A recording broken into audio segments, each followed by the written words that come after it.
My co-pilot Creed was talking to dead passengers. At 3 a.m., 30,000 feet above Kansas, Creed started offering drinks to empty seats. He couldn't see that rows 12 through 18 were vacant. I could. But he kept insisting the passengers were scared about incoming turbulence. No turbulence was forecasted. Our instruments showed clear skies. Then I remembered Flight 447. Same route, same seats, all dead 5 years ago. Creed was serving ghosts. Welcome to Verified Fear's horror family. These 11 airline horror stories will change how you see flying forever. Night shift workers reveal the most disturbing encounters at airports and aircraft. From control tower voices to bleeding suitcases. From vanishing fuel thieves to passengers who shouldn't exist. You'll never feel safe at cruising altitude again. These stories will haunt your next flight. My co-pilot Creed was talking to dead passengers at 30,000 feet. The empty seats in rows 12 through 18 were somehow filled with voices only he could hear. I'm Freya, and I've been flying commercial aircraft for United Airlines for 12 years. I've seen everything from medical emergencies to engine failures, but nothing prepared me for what happened on Flight 447 from Seattle to Miami 3 months ago. It was a typical red-eye departure, scheduled to leave SeaTac at 11:47 p.m. and arrive in Miami at 7:15 a.m. Eastern Time. The passenger load was light, only 17 souls on board, which isn't unusual for a Tuesday night flight in November. Most passengers settled in quickly, pulling blankets over their heads and dimming their reading lights within the first hour of flight. Creed had been my co-pilot for 8 months, and we worked well together. He was methodical, precise, and had an excellent understanding of weather patterns across the southern flight corridor. During our pre-flight briefing, everything checked out perfectly. Weather was clear from Washington State through Texas, with only minor headwinds that would add maybe 10 minutes to our flight time. The Boeing 737-800 had just completed its scheduled maintenance cycle 2 days prior, and all systems were functioning within normal parameters. The first 3 hours of flight were completely routine. We maintained our assigned altitude of 35,000 feet, navigating around a small weather system over northern Colorado before settling into the smooth air over Kansas. I was reviewing our fuel consumption reports when I noticed Creed adjusting his headset and looking back toward the passenger cabin. At first, I thought he might be checking on a flight attendant call light or responding to some passenger request. But our cabin crew hadn't contacted the cockpit since takeoff. "Everything all right?" I asked him, keeping one eye on our navigation display. We were still 2 hours out from Miami, flying over the dark expanse of the Great Plains, with nothing but scattered farmhouse lights visible below us. Creed nodded, but continued glancing toward the cabin. Just listening to the passengers. Some of them seemed concerned about the ride getting rough. He reached for his flight manual and started flipping through the weather section, which struck me as odd since our meteorological radar wasn't showing any precipitation or turbulence ahead of us. I checked our passenger manifest on the electronic flight bag. 17 passengers total, distributed mostly in the forward cabin, with only 3 people seated aft of row 10. The cabin was unusually quiet, which made sense given that most red-eye passengers try to sleep through the entire flight. I glanced back through the cockpit door's small window and could see our lead flight attendant, Sarah, reading a magazine at her jump seat. The cabin lighting was dimmed to night mode, and I could make out the silhouettes of sleeping passengers, their seats reclined and blankets pulled up. 20 minutes later, Creed started speaking in a low, conversational tone. At first, I thought he was talking to me, but when I looked over, he was facing the cabin and nodding as if responding to someone. His voice was calm and reassuring, the same tone he used when making passenger announcements during normal turbulence. "I understand your concern," he was saying quietly. "We're monitoring the weather conditions very closely, and I want you to know that we've flown this route hundreds of times. The turbulence you're worried about typically doesn't develop until we're further south, around the Arkansas-Louisiana border." He paused, as if listening to a response. No. You don't need to worry about that. Modern aircraft are designed to handle much more stress than anything Mother Nature can throw at us." I felt a chill run down my spine. Creed was having a detailed conversation with someone, but our intercom system wasn't activated, and I couldn't hear any voices coming through the cabin communication system. I pressed the flight attendant call button, and Sarah appeared at the cockpit door within 30 seconds. "Is everything okay up here?" she asked, glancing between Creed and me with a concerned expression. "Sarah, are any passengers awake back there? Anyone expressing concerns about turbulence or asking questions about the flight?" I kept my voice low, not wanting to alarm her unnecessarily. She looked puzzled. "No, Captain. Everyone's been asleep for the past hour. It's been the quietest red-eye I've worked in months." "Why do you ask?" I glanced at Creed, who was still facing the cabin and occasionally nodding. He seemed completely absorbed in his conversation with invisible passengers.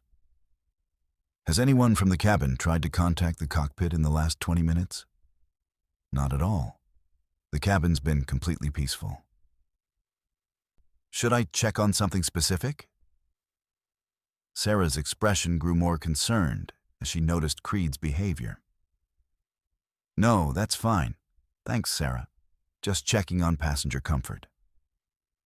I waited until she returned to her station before addressing my co-pilot directly. "Creed, who exactly are you talking to?"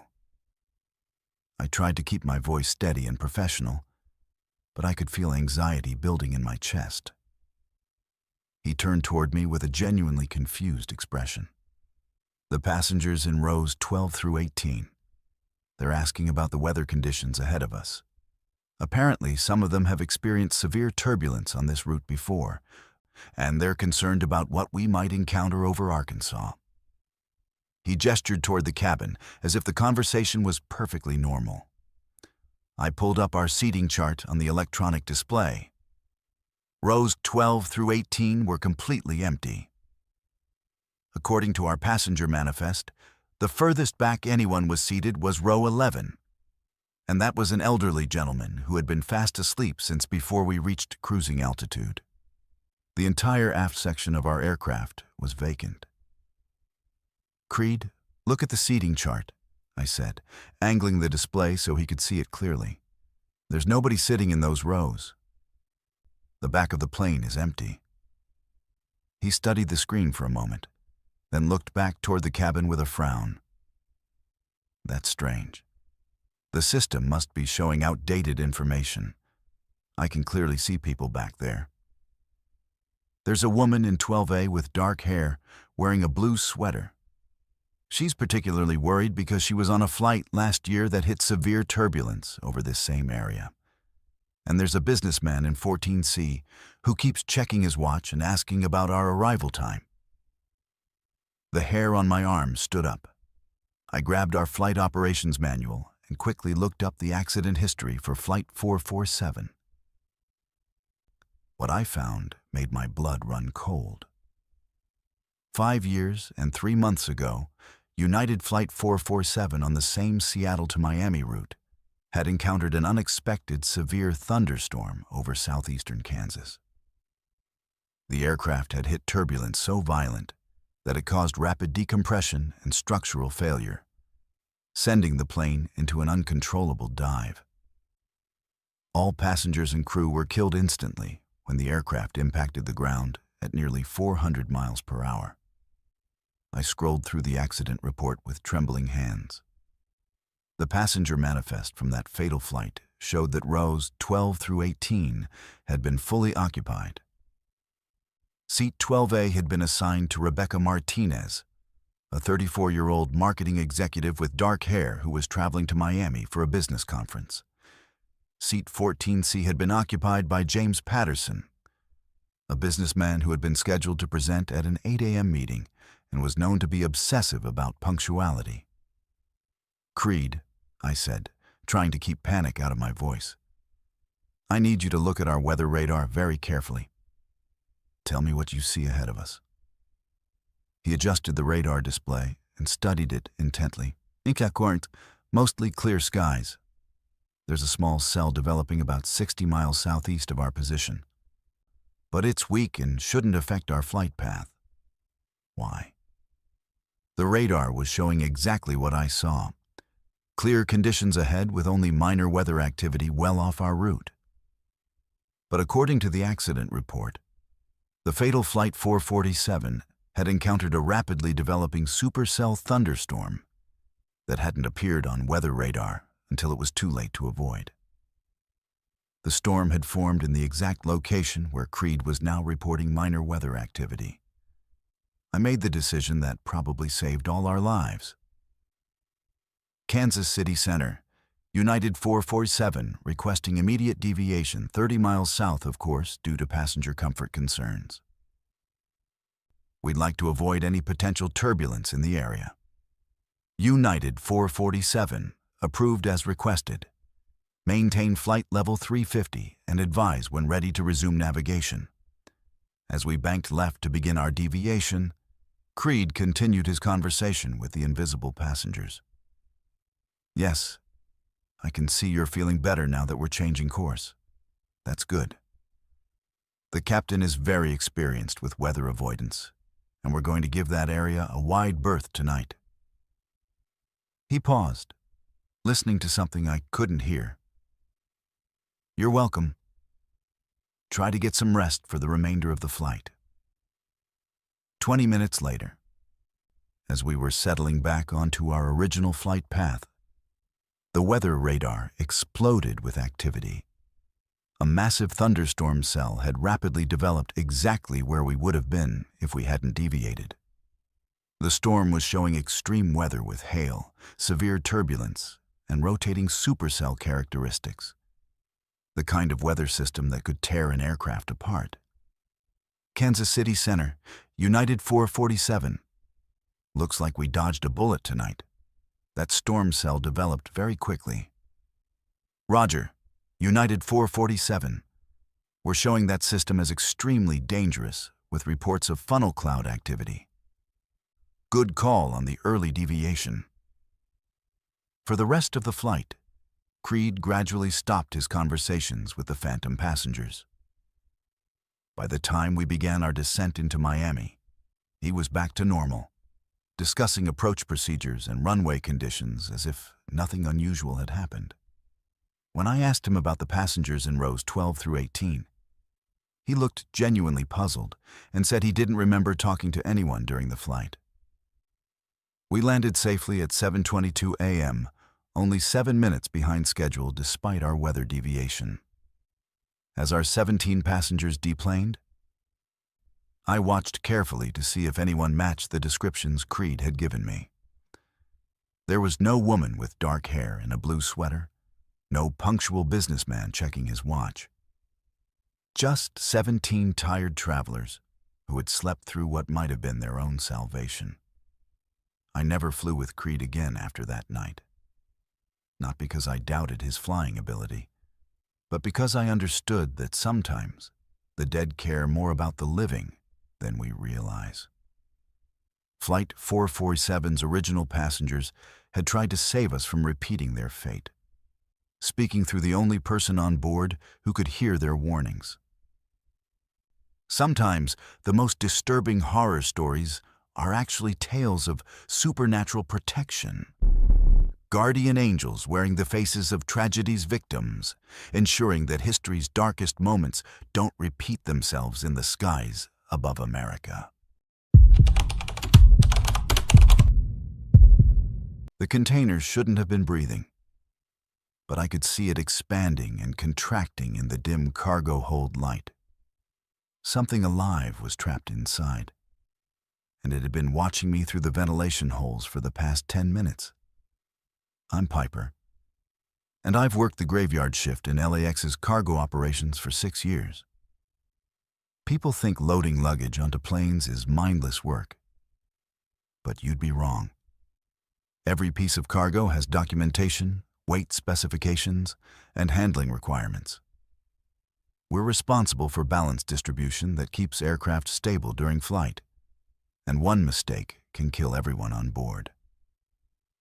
The night shift pays better because most people don't want to work from 11 p.m. to 7 a.m., but I've always been a night owl, and the overtime helps support my 2 kids. October 15th started like any other Tuesday night. I clocked in at 10:47 p.m. and headed to Terminal 4, where 3 wide-body aircraft were scheduled for cargo loading. The first 2 planes were routine, mostly mail containers and standard freight bound for Chicago and Denver. But United Flight 1247 to Frankfurt was different. It was carrying a mix of commercial freight and several priority containers that had arrived late in the evening with special handling instructions. The cargo manifest showed 5 priority containers, each marked with red expedite stickers and documentation requiring signatures at every checkpoint. These types of shipments usually contain high-value electronics, medical supplies, or time-sensitive business materials. The paperwork indicated the containers had originated from a warehouse in downtown Los Angeles and needed to be loaded last to ensure quick offloading in Frankfurt. I was working alone in the cargo hold, which isn't unusual for night shifts when staffing runs thin. The cavernous belly of the Boeing 777 echoed with every movement, and the industrial lighting cast long shadows between the cargo nets and restraint systems. I had loaded the first 4 priority containers without incident, securing them according to the weight distribution chart, when I noticed something odd about the 5th container. It was identical to the others in size and marking. But when I grabbed the handling straps to lift it onto the cargo loader, the container felt wrong. Not just heavy, but unbalanced, as if the contents were shifting around inside. Standard freight containers are packed tightly to prevent movement during flight, so any shifting cargo is a serious safety concern. I set it back down and walked around to examine it more carefully. The container was a standard aluminum unit, about 4 feet by 3 feet by 2 feet deep, with ventilation holes along the top edge. Most cargo containers don't have ventilation unless they're designed for live animal transport. But this one was marked as general freight. I crouched down to check the documentation again, and that's when I heard it. A faint scratching sound coming from inside the container. My first thought was that someone had mistakenly shipped a pet in a freight container, which is both illegal and dangerous. Animals require special pressurization and temperature controls during flight, and a standard cargo container would be a death trap at cruising altitude. I grabbed my radio to contact the cargo supervisor, but before I could key the microphone, I heard something that made my blood freeze. It wasn't an animal scratching. It was someone tapping in a deliberate pattern. 3 short taps, 3 long taps, 3 short taps. SOS in Morse code. I dropped to my knees and pressed my ear against the container. The tapping continued, weak but persistent. Someone was alive inside that container, and they were trying to communicate. I immediately radioed for emergency response, but the night supervisor, Rodriguez, told me to hold my position while he contacted security. Protocol requires that any suspicious cargo be isolated and examined by federal authorities before anyone attempts to open it. While waiting for security, I noticed that the ventilation holes were slightly larger than normal, and when I shone my flashlight through one of them, I could see movement inside. Not the random movement of loose cargo, but the deliberate, careful movement of something trying to stay hidden. I whispered into the ventilation hole, Can you hear me? If you can hear me, tap twice. 2 clear taps came back immediately. Are you hurt? Tap once for yes, twice for no. 1 tap. How many people are in there with you? No response for several seconds, then 5 distinct taps. My hands were shaking as I realized I had stumbled onto what appeared to be a human trafficking operation. 5 people were crammed into a container barely large enough for 1 person, likely without adequate air, water, or space to move. They would never survive the 8-hour flight to Frankfurt, especially at the reduced oxygen levels in the cargo hold. Security arrived 12 minutes later, but it wasn't airport security. 3 men in dark suits with federal badges approached the container with equipment I didn't recognize. They ordered me to step back while they conducted their examination. But instead of trying to communicate with the people inside, they seemed more interested in the container's external markings and documentation. "Sir," I said to the lead agent, "there are people inside that container. They're injured, and they've been signaling for help. We need to get them out immediately." The agent looked at me with an expression I couldn't read. "Mr. Piper, I need you to understand that this is now a federal investigation. You're not to discuss what you've seen here with anyone, including other airport personnel. We'll handle the situation from here. But they need medical attention. They've been tapping SOS signals and—" "I understand your concern. But these individuals are part of an ongoing operation. Opening that container prematurely could compromise months of investigative work and put more lives at risk." Something about his response didn't feel right. If this was a rescue operation, why weren't there paramedics on scene? Why wasn't anyone making an effort to communicate with the people inside? I watched from a distance as the 3 agents loaded the container onto a different cargo loader and moved it away from the aircraft. That's when I noticed something that chilled me to the bone. As they were wheeling the container away, I could see one of the agents covering the ventilation holes with black tape. If there were people inside that container, he had just cut off their air supply. I followed at a distance as they transported the container to a loading dock on the far side of the cargo area, near a section of the airport that I had never seen used for commercial flights. A white van was waiting with its rear doors open, and several more men in similar dark clothing were standing nearby. They loaded the container into the van quickly and efficiently, like they had done this many times before.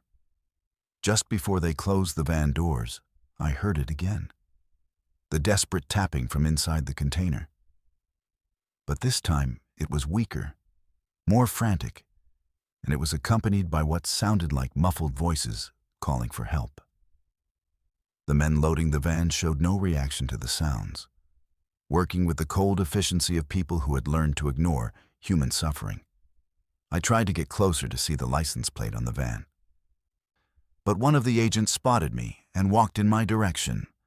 I quickly pretended to be checking other cargo containers, but he approached me anyway. "Mr. Piper, I thought we discussed the importance of confidentiality regarding this matter." His voice was calm but carried an unmistakable threat. I was just doing my job, checking the other containers for Flight 1247. Flight 1247 has been delayed indefinitely due to mechanical issues. Your shift supervisor has been notified that you're released early tonight. I suggest you go home, get some rest, and remember that some things are better left uninvestigated. I wanted to argue, to demand answers, to call the police, but something in his eyes told me that would be a very dangerous mistake. I gathered my equipment and headed toward the employee exit, but not before memorizing as many details as possible about the men, the van, and the location where they had taken the container. The next morning, I called the FBI to report what I had witnessed. The agent who took my call listened patiently to my story, then put me on hold for several minutes. When he returned, he told me that there was no record of any federal operation at LAX the previous night, and no agents had been dispatched to investigate suspicious cargo. He took down all my information and said someone would follow up, but no one ever did. I returned to work the following night. But the cargo supervisor, Rodriguez, was gone. His replacement, a nervous man named Peterson, told me that Rodriguez had been transferred to another facility and wouldn't be returning. When I asked about the priority containers and Flight 1247, Peterson claimed to have no knowledge of either. Over the next few weeks, I started noticing patterns I had never paid attention to before. Certain cargo containers arrived with special handling instructions that seemed to bypass normal documentation procedures. These containers always came with federal agents who supervised their loading, and they were always transported on flights that ended up being delayed or canceled at the last minute. I began keeping detailed records of these incidents, noting dates, times, container markings, and the agents involved. What I discovered was a systematic operation using commercial cargo flights as cover for human trafficking. The containers were designed to keep people alive just long enough to transport them from one location to another, but never for the full duration of an international flight. The people I had heard that night were probably dead within hours of being loaded into that van. They had managed to survive long enough to signal for help, but their rescue never came because the very people who were supposed to protect them were the ones orchestrating their disappearance. I still work the night shift at LAX, but now I understand that some cargo containers carry more than freight. They carry the desperate hopes of people who trusted the wrong promises, made the wrong deals, or simply found themselves in the wrong place at the wrong time. Every time I hear scratching or tapping from inside a container, I have to make an impossible choice between following orders and following my conscience.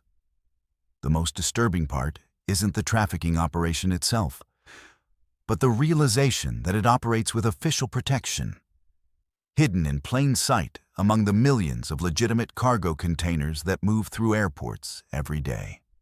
Sometimes the real horror isn't supernatural or unexplained.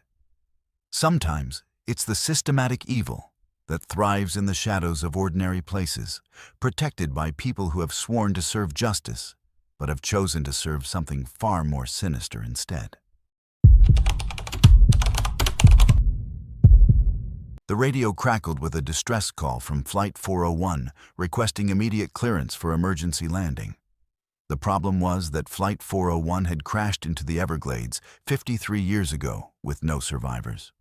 My name is Valeria, and I've been working air traffic control for Montana Regional Airport for 9 years. It's not a busy facility. We handle maybe 30 flights on a good day, mostly small aircraft, and the occasional commercial flight bound for Billings or Great Falls. The overnight shift is usually quiet, just monitoring weather conditions and handling the rare medical emergency or late arrival. I prefer the solitude of night work, the calm focus required to guide aircraft safely through the darkness, and the satisfaction of knowing that every voice on the radio represents lives, depending on my decisions. December 3rd was shaping up to be a typical winter night.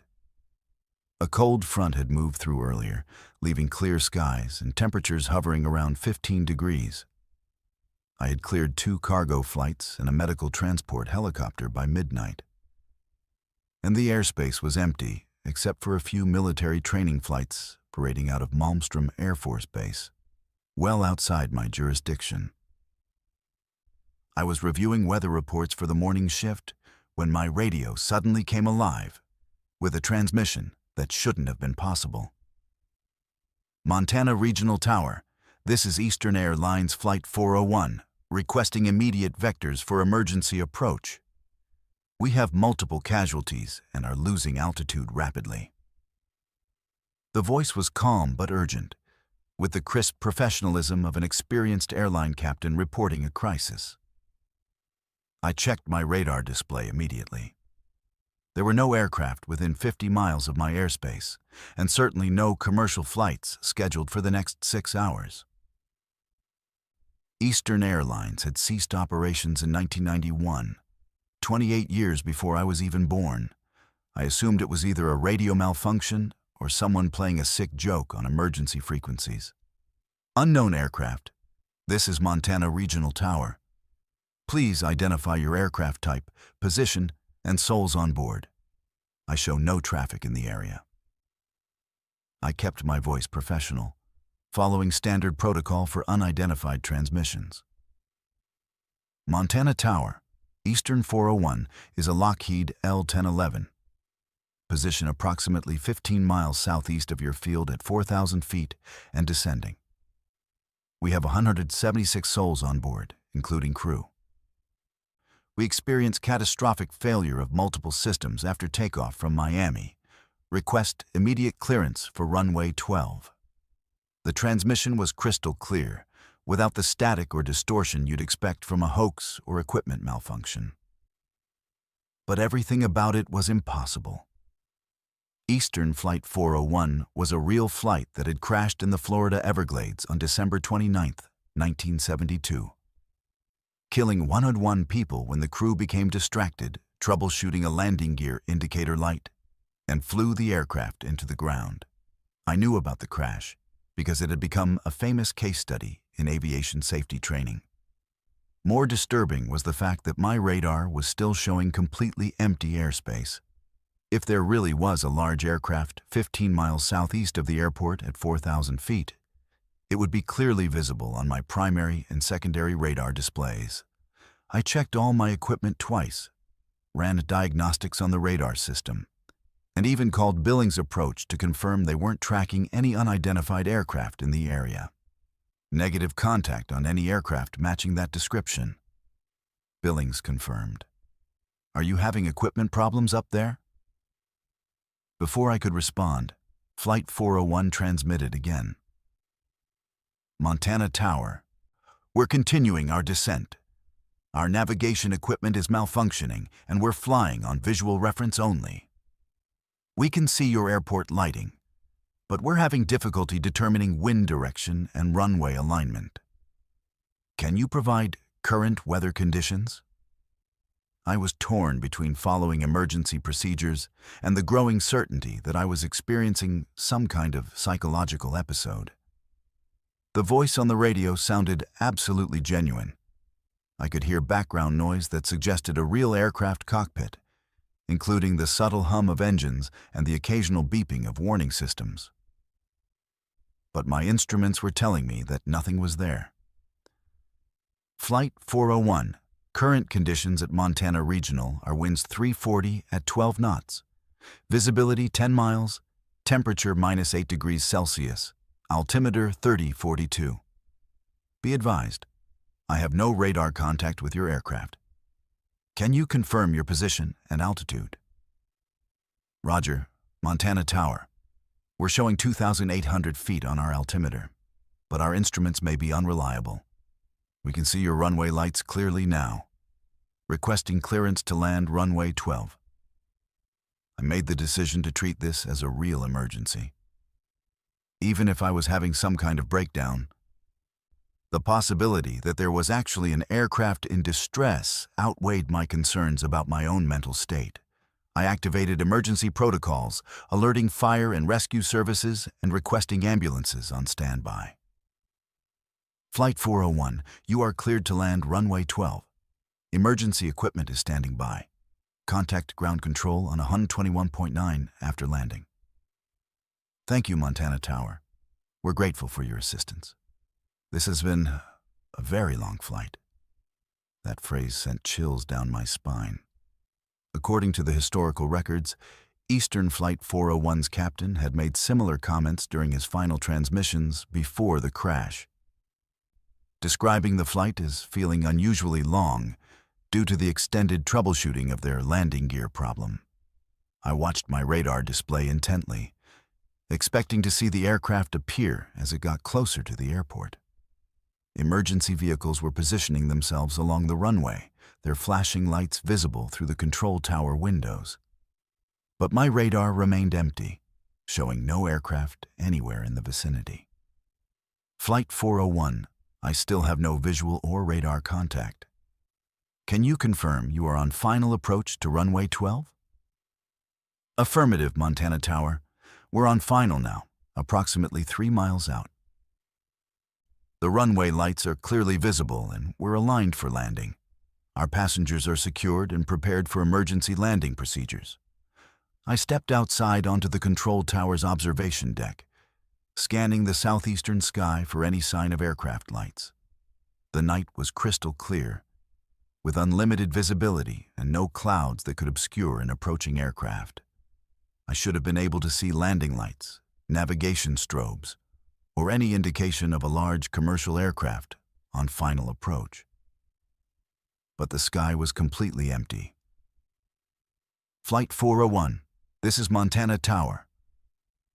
I need you to turn on all exterior lighting and confirm your distance from the runway threshold. All lights are on, Montana Tower. We're approximately 1 mile out and should be touching down momentarily. We want to thank you for your professionalism during this emergency. Your guidance may have saved many lives tonight. I stood on the observation deck, watching the empty runway, as Flight 401 reported touchdown. Montana Tower, Flight 401 is safely on the ground. We're clearing the runway and shutting down engines. Emergency crews can approach the aircraft. The emergency vehicles rushed toward the runway, but they found nothing. The runway was completely empty, with no signs that any aircraft had ever been there. No tire marks, no heat signatures, no physical evidence of a landing. The fire chief radioed me asking for clarification on the aircraft's location, but I had no answer to give him. Flight 401, please contact ground control for taxi instructions to the terminal. I transmitted hopefully, but there was no response. The radio frequency had gone silent, returning to the normal background static of an empty channel. I spent the rest of my shift reviewing the incident, checking and rechecking all equipment, and trying to find a rational explanation for what had happened. The airport's digital recording systems had captured every transmission from Flight 401, but when I played them back, the audio was eerily different. The background cockpit sounds were gone, replaced by a strange electronic humming that didn't sound like any aircraft I had ever heard. The next morning, I researched Eastern Flight 401 in much greater detail. What I discovered was that the crew had been trying to reach Miami International Airport when they crashed, but their navigation equipment had malfunctioned, leaving them confused about their exact position and altitude. The captain had been requesting vectors and emergency landing clearance when the aircraft flew into the ground at 227 miles per hour. More disturbing was the discovery that other air traffic controllers had reported similar incidents over the years. Always on December 3rd, always involving Flight 401, and always requesting emergency landing clearance at airports across the country. The transmissions were always recorded, but radar never showed any corresponding aircraft, and no physical evidence of the flights was ever found. I learned that December 3rd was significant because it was exactly 3 weeks before the anniversary of the crash. Aviation psychologists theorized that the crew might be trapped in some kind of temporal loop, endlessly repeating their final flight and trying to find a safe place to land. Each transmission represented their ongoing attempt to save the lives they had lost 53 years ago. I continued working air traffic control, but I was never quite the same after that night. Every December 3rd, I volunteered for the overnight shift, waiting to hear from Flight 401 again. Sometimes they called, sometimes they didn't. But when they did, I always provided the same professional service, guiding them through their eternal emergency with the same care I would show any aircraft in distress. The most unsettling part wasn't the impossibility of the situation, but the realization that some emergencies never end. Somewhere in the radio waves that connect aircraft to the ground, Flight 401 is still flying, still requesting emergency landing clearance, still trying to save lives that were lost decades ago. And controllers like me are still there to help them, even knowing that no landing will ever bring them peace. The bloody handprint inside the engine intake was still warm when I found it during my 3 a.m. inspection. What made it impossible was that security footage showed the hangar had been empty all night, and the engine had been running just 6 hours earlier. I'm Arya, and I've been a licensed aircraft maintenance technician for Delta Airlines for 14 years.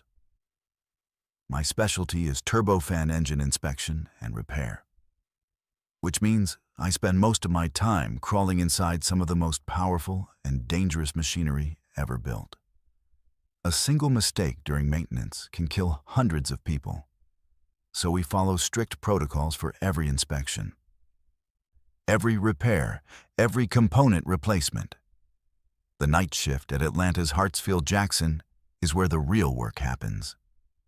While passengers sleep and dream about their destinations, we're making sure their aircraft won't become their coffins. November 18th started with a routine maintenance check on a Boeing 757 that had just completed a round-trip flight to Phoenix. The aircraft had logged 847 flight hours since its last major inspection, and company policy required a detailed engine examination before it could return to service. The left engine had been reporting slightly elevated temperatures during climb out, which usually indicates minor turbine blade wear or debris buildup in the compressor section. I was working alone in Hangar 7, which isn't unusual for overnight maintenance shifts. The hangar was nearly silent, except for the hum of industrial lighting and the distant sound of ground equipment from the active ramp areas. I had completed the external inspection of both engines and was preparing to remove the intake cowling from the left power plant when I noticed something that didn't belong. At first glance, it looked like standard maintenance markings, the kind of grease pencil notations that mechanics use to indicate inspection points or component serial numbers. But when I shone my flashlight directly on the engine intake, I realized I was looking at something much more disturbing. There were handprints on the inner surface of the intake cone, clearly visible against the polished metal surface. Handprints inside an engine intake are impossible under normal circumstances.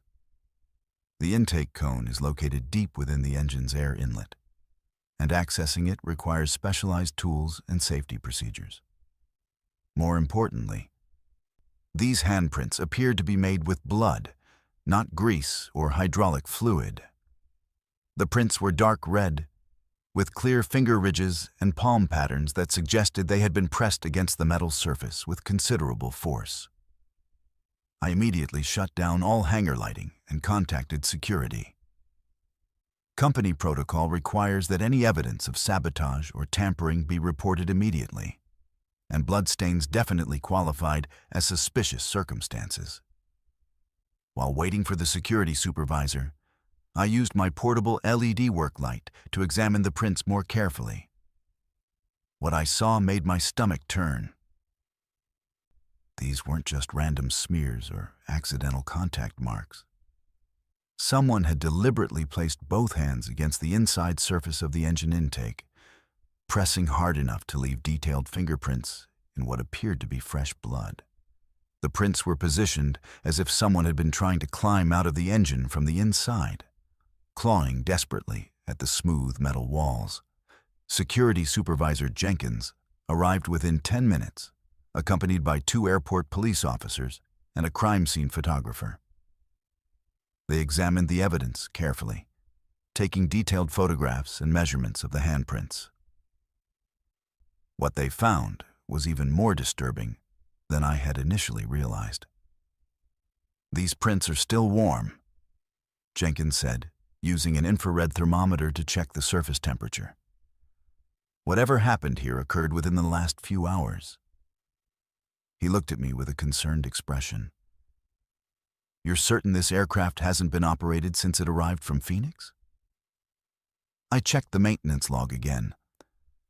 The aircraft shut down at 9:47 p.m. after arriving on Flight 1832. The engines have been cold since then.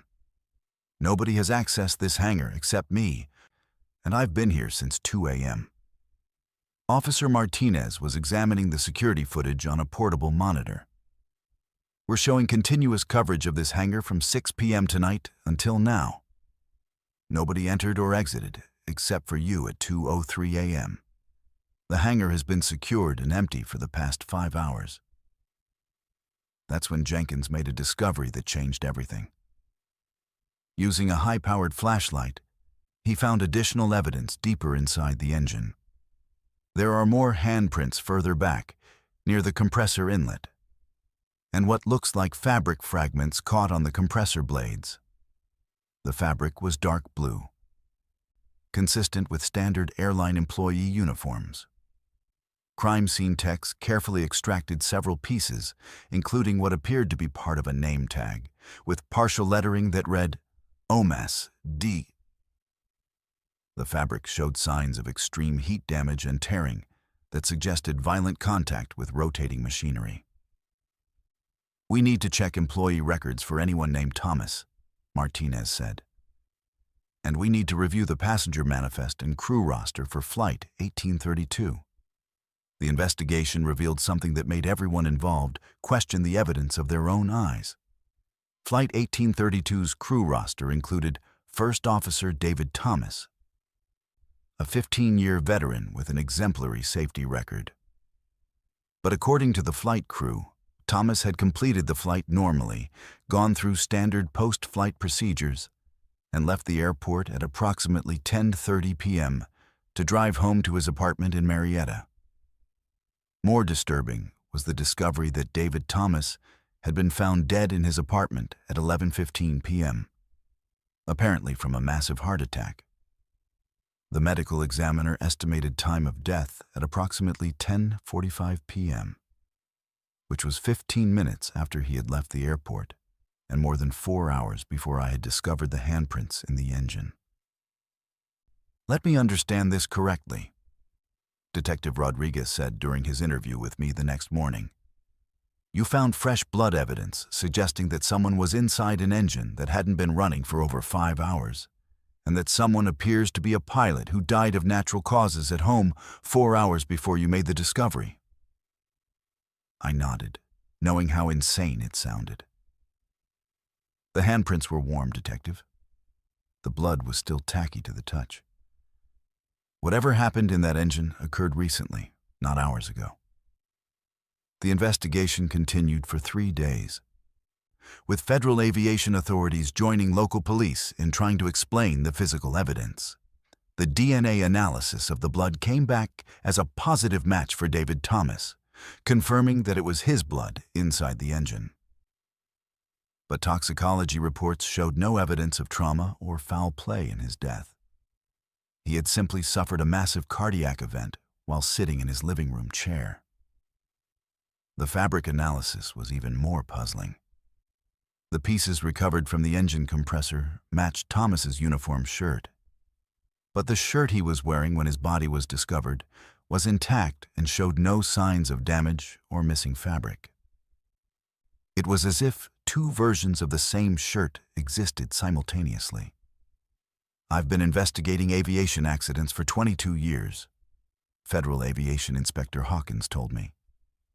"I've seen mechanical failures, pilot error, sabotage, and weather-related crashes. But I've never encountered physical evidence that suggests someone was inside an engine after they were already dead." The official report classified the incident as unexplained physical evidence with no safety implications for aircraft operations.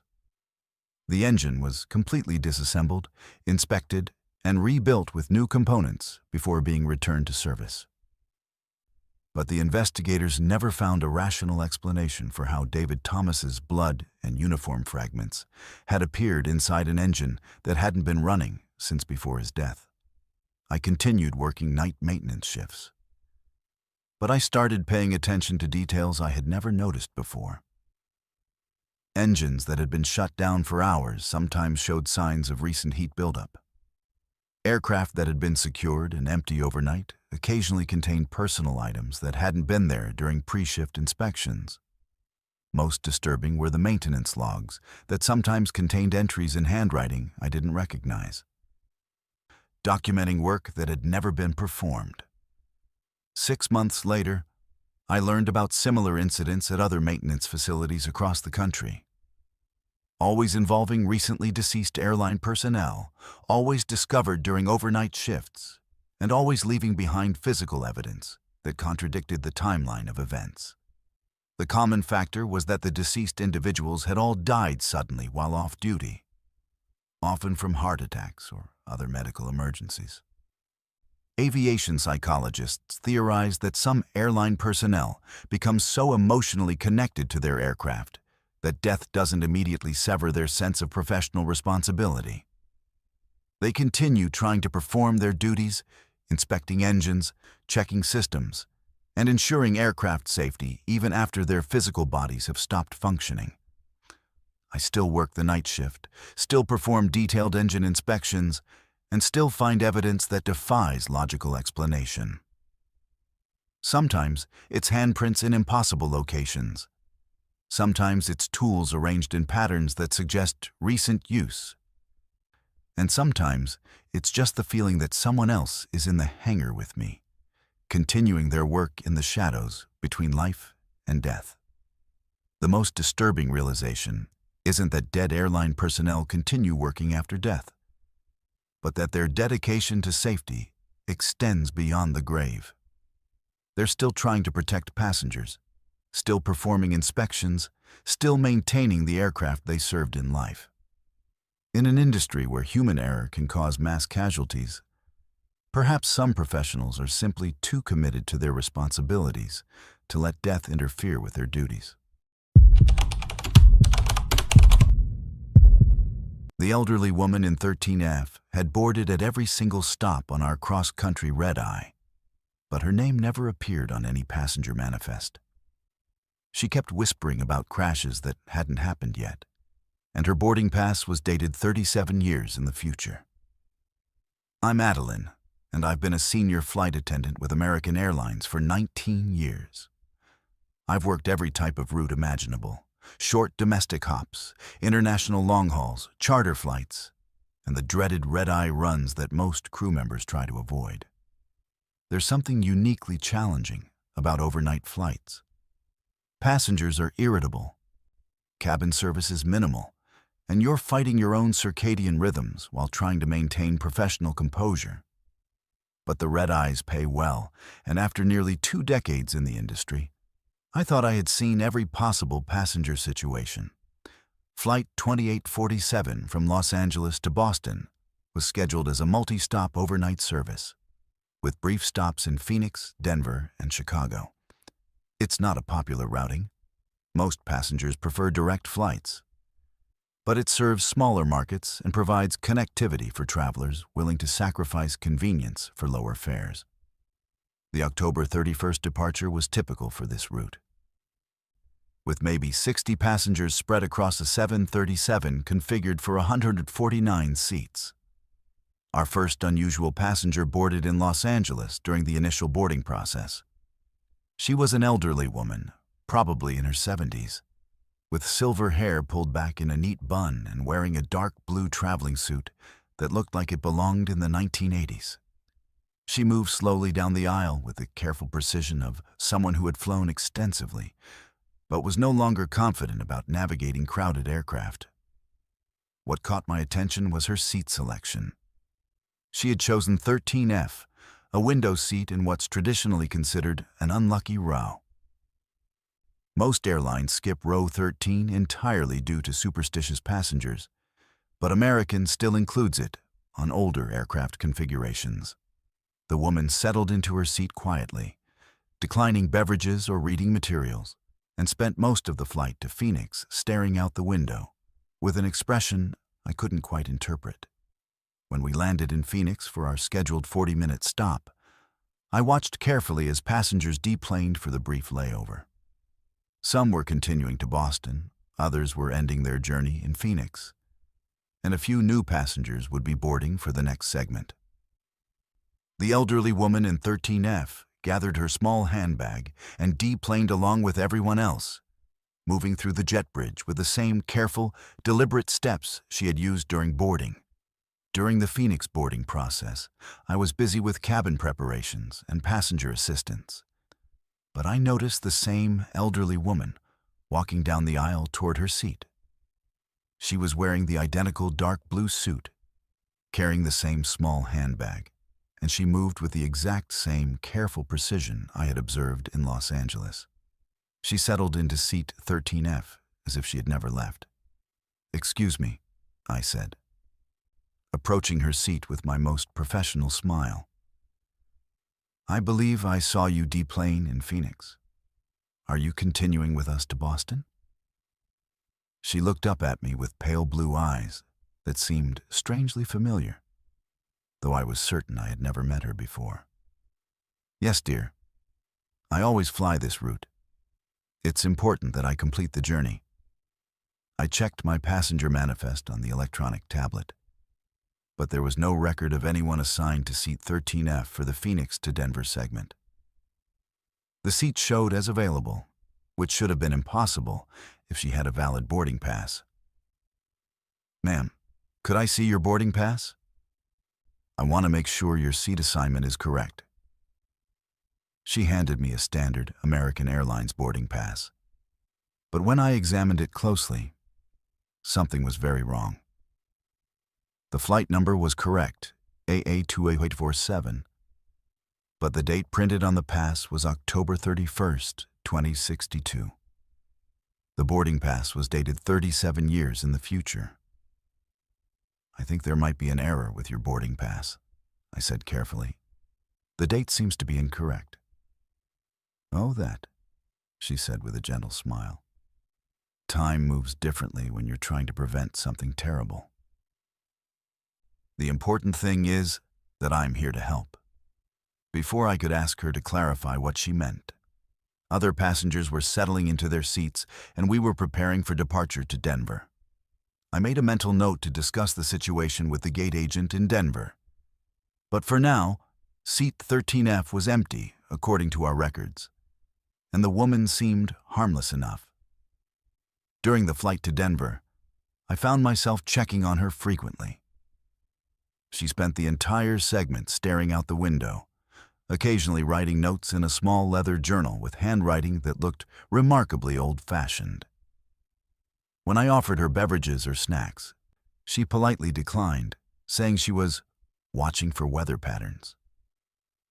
"Are you a meteorologist?" I asked during one of my checks. "Not exactly, dear, but I've learned to recognize the signs. There's going to be severe turbulence over the Rockies tonight, worse than the forecast indicates. The captain should consider requesting a more southerly route." I thanked her for the information, but our weather radar wasn't showing any significant activity ahead, and air traffic control hadn't issued any turbulence advisories. Still, something about her quiet confidence made me mention her concerns to Captain Morrison during my next cockpit visit. "Passenger weather advice?" He chuckled. "Well, we're always happy to listen to input, but our meteorological data looks fine for the planned route." 20 minutes later, we encountered the worst turbulence I had experienced in my 19-year career. The aircraft was thrown violently up and down, passengers were screaming, and several people were injured when the seatbelt sign came on too late to prevent them from being thrown around the cabin. Captain Morrison immediately requested vectors to avoid the weather, and we spent an additional 40 minutes navigating around storm cells that hadn't appeared on any weather radar. When I checked on the elderly woman during the turbulence, she was sitting calmly in seat 13F with her seatbelt fastened, showing no signs of fear or distress. "It should smooth out in about 6 minutes," she told me. "The worst cell is passing to our north now." Exactly 6 minutes later, The turbulence ended, and we returned to smooth flight conditions. We landed in Denver 43 minutes behind schedule due to the weather delay. Once again, I watched as the elderly woman deplaned with all the other passengers, moving through the jet bridge with her characteristic careful steps. And once again, during the Denver boarding process, she appeared in the aisle and settled into seat 13F for the next segment to Chicago. This time, I was prepared. "Ma'am, I need to ask you some questions about your travel arrangements. You've been boarding this flight at every stop, but your seat doesn't appear on our manifest, and your boarding pass has an impossible date." She looked at me with those pale blue eyes and said, "Adeline Marie Chen, employee number 47382, hired by American Airlines on March 15th, 2006. You've been working Flight 2847 on Halloween night for the past 4 years, haven't you?" I felt cold chills run down my spine. She knew my full name, my employee number, and details about my work history that weren't public information. "How do you know that?" "Because I've been flying this route for 37 years, trying to prevent what happened on November 1st, 1987. Flight 2847 from Los Angeles to Boston. Same route, same schedule, same flight number. It crashed during approach to Logan Airport, killing all 157 passengers and crew." I checked our historical flight database on my tablet. There had indeed been a crash involving Flight 2847 on November 1987. But the details were different from what she described. According to the records, the aircraft had encountered severe icing conditions and crashed short of the runway. But there had been only 89 people on board, not 157. "The official records are incomplete," she said, as if reading my thoughts. "They never found all the bodies, and some passengers weren't properly manifested. But I remember every name, every face, every person who died that night." "Who are you?" I asked, though I was beginning to suspect an answer I didn't want to hear. "I'm Margaret Walsh, senior flight attendant, employee number 23156. I worked this route for 12 years before the crash. I've been trying to save the passengers ever since. But I can only influence small things: weather warnings, seating changes, minor delays that might prevent the chain of events that led to the accident." I looked up employee number 23156 in the historical database. Margaret Walsh had indeed been a senior flight attendant, killed in the 1987 crash of Flight 2847. Her photograph showed a younger version of the woman sitting in seat 13F, with the same pale blue eyes and gentle smile. For the remainder of the flight to Chicago and then to Boston, Margaret continued her vigil, offering subtle warnings about weather conditions, suggesting small changes to our approach procedures, and providing information that helped us avoid several potential safety issues. She never tried to frighten passengers or cause panic, but worked quietly to influence events in ways that might prevent history from repeating itself. When we finally landed safely in Boston at 6:43 a.m., 37 minutes behind schedule due to weather delays and route changes, Margaret smiled at me one final time. "Thank you for listening, dear. Every safe landing is a small victory." She deplaned in Boston along with all the other passengers. But this time, she didn't return. I watched through the terminal windows as she walked slowly through the gate area, her figure becoming fainter with each step until she simply faded away in the early morning light. I've continued working the red-eye routes, including Flight 2847, but Margaret never returned. Perhaps she finally accomplished what she had been trying to do for 37 years, or perhaps her influence was only needed for that one night. Either way, I learned that some passengers carry more than luggage when they board our flights. They carry the weight of unfinished business, the determination to protect others from suffering the same fate they endured, and the quiet courage to keep trying even when success seems impossible. The figure siphoning fuel from the 777 left no footprints in the fresh snow, but my truck's gauges showed 3,000 gallons missing. When I got closer with my flashlight, the person vanished like smoke, leaving behind only the smell of jet fuel and something that might have been sulfur. My name is Everly, and I've been driving fuel trucks at Denver International Airport for 11 years. It's specialized work that requires hazmat certification, security clearance, and the kind of steady nerves that come from handling highly explosive materials around multi-million-dollar aircraft. The overnight shift pays a premium because most fuel deliveries happen during aircraft turnaround periods when passengers aren't boarding, and the reduced air traffic allows for safer ground operations. I've always found something meditative about the work, the precise calculations, the careful connections, the knowledge that every gallon I pump might be the difference between a safe flight and an empty tank over the Rocky Mountains. January 14th brought the kind of blizzard that shuts down most of Colorado. By 2 a.m., the airport was operating at minimal capacity with only essential flights maintaining schedules. The snowfall was so heavy that ground crews could barely keep the runways clear, and visibility was reduced to less than a quarter mile. I was assigned to fuel 3 aircraft that were scheduled for early morning departures once the storm passed. A United 737 bound for Chicago, an American 757 headed to Frankfurt, and a Southwest flight that would eventually make its way to Phoenix. The American 757 was parked at Gate A23, isolated from the main terminal complex due to ongoing construction work. It was a newer aircraft, capable of carrying nearly 300 passengers and requiring approximately 47,000 gallons of fuel for the transatlantic flight to Germany. The fueling process for a wide-body aircraft is complex and time-consuming, involving multiple connections, pressure checks, and safety protocols that can't be rushed regardless of weather conditions. I had completed fueling the United 737 without incident and was making my way across the tarmac to the 777 when I noticed something unusual through the swirling snow. There appeared to be someone near the aircraft's fuel ports, but no other ground personnel were scheduled to be working in that area. Airport security protocols require that fuel trucks be accompanied by certified personnel during all operations, and unauthorized individuals near fuel systems represent both security and safety risks.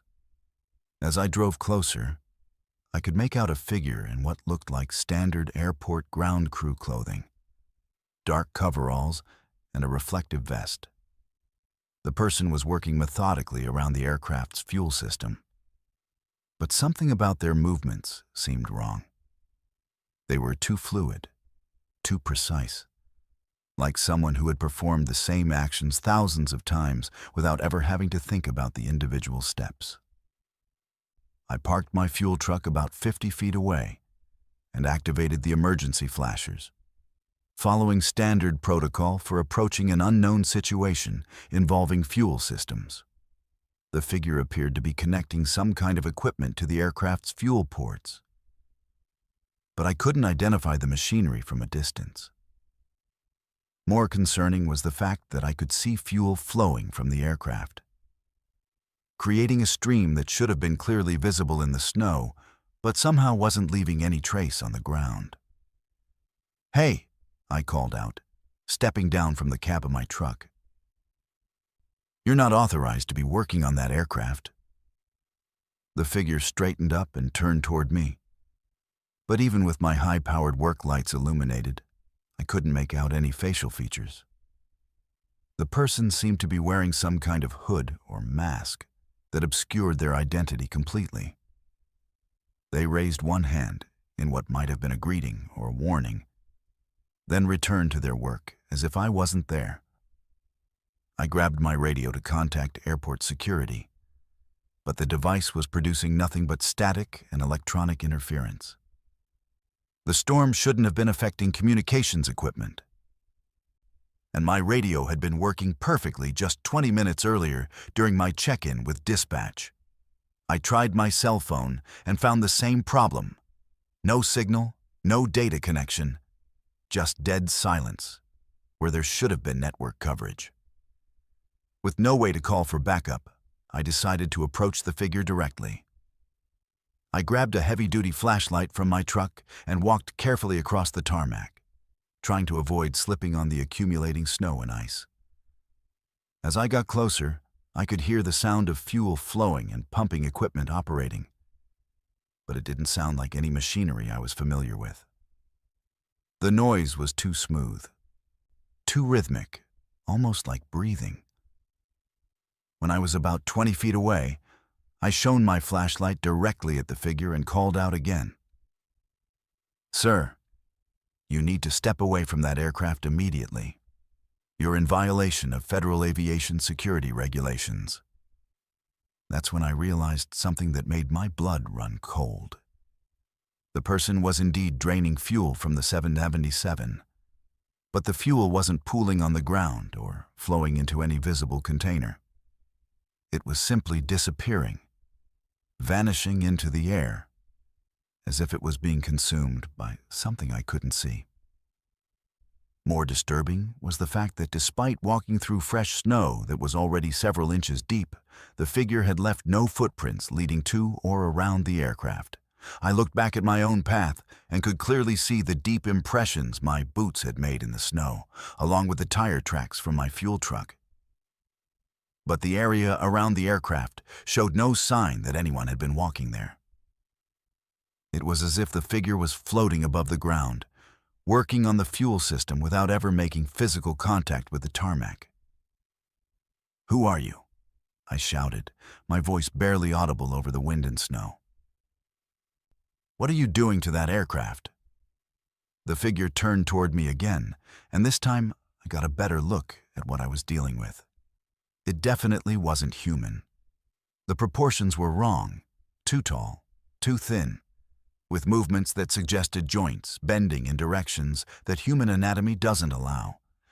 The face was completely obscured by what I had initially thought was a hood, but now realized was simply an absence of features, like looking into a void shaped roughly like a human head.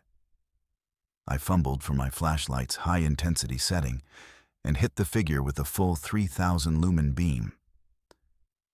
The light passed right through whatever I was looking at, creating no shadow and apparently causing no discomfort or reaction. The thing continued working on the fuel system as if I wasn't there, as if my presence was no more significant than the falling snow. That's when I noticed my fuel truck's gauges. When I had parked 50 feet away, my tanks were showing 8,847 gallons of Jet A fuel remaining after the United 737 fueling operation. Now the gauges were reading 5,761 gallons, meaning that somehow over 3,000 gallons had disappeared from my truck without any visible transfer lines or pumping operations. I ran back to my truck and tried the engine, desperate to get away from whatever was happening near the 777. The diesel engine turned over, but wouldn't start, even though it had been running perfectly when I parked. All my electrical systems were functioning, but something was preventing the engine from firing. I was stranded in a blizzard with a non-human entity that was apparently stealing fuel through some method that defied physical laws. Looking back at the aircraft, I could see that the figure had finished whatever it was doing and was moving away from the 777. But instead of walking, it seemed to be dissolving into the storm, becoming less solid with each step until it was indistinguishable from the swirling snow.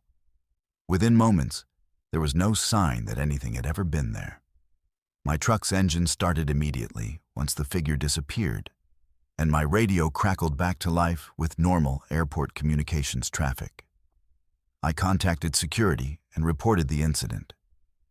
But by the time they arrived at Gate A23, the only evidence was the missing fuel from my truck and a strong smell of jet fuel mixed with something else. Something that reminded me of sulfur or burning electrical components. The 777 was thoroughly inspected before its scheduled departure. and maintenance crews found that all fuel systems were intact and functioning normally. However, the aircraft's fuel quantity sensors showed readings that were inconsistent with the amount of fuel that should have been in the tanks based on the previous evening's servicing. The discrepancy matched almost exactly the amount of fuel that had disappeared from my truck. Investigation revealed that similar incidents had been reported at airports across the country over the past several years. Always during severe weather conditions, always involving unexplained fuel disappearances, and always witnessed by a single ground crew member working alone. The common factor was that the affected aircraft were all wide-body jets scheduled for long-haul flights, suggesting that whatever was taking the fuel had a preference for high-capacity fuel systems. Aviation security specialists theorized that the incidents might be related to some kind of advanced fuel theft operation using technology that current detection systems couldn't identify. But the witnesses all described the same impossible characteristics: figures that left no footprints, equipment that transferred fuel without visible connections, and entities that seemed to exist partially outside normal physical constraints.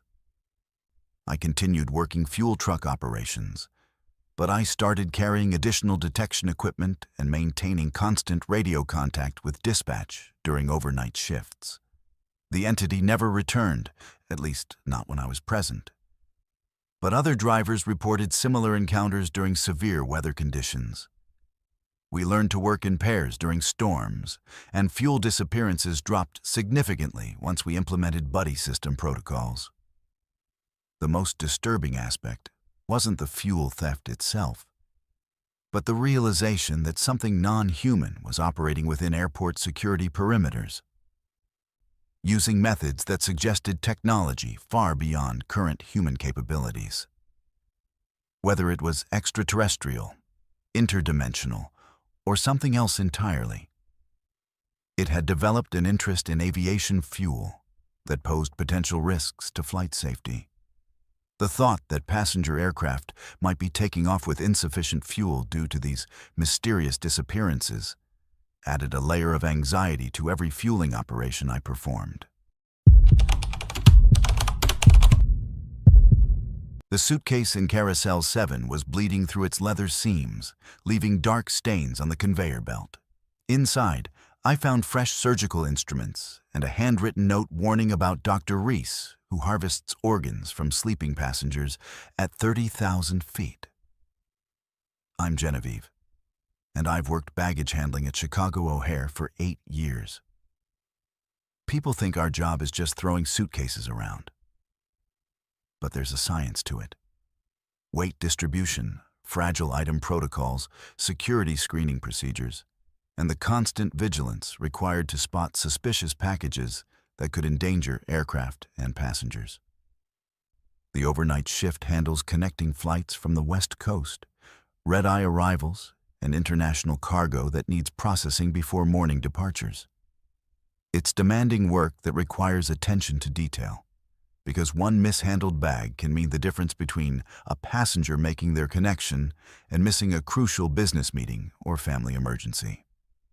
February 2nd started as a typical Thursday night, with moderate traffic from delayed flights trying to make up time after weather issues on the West Coast.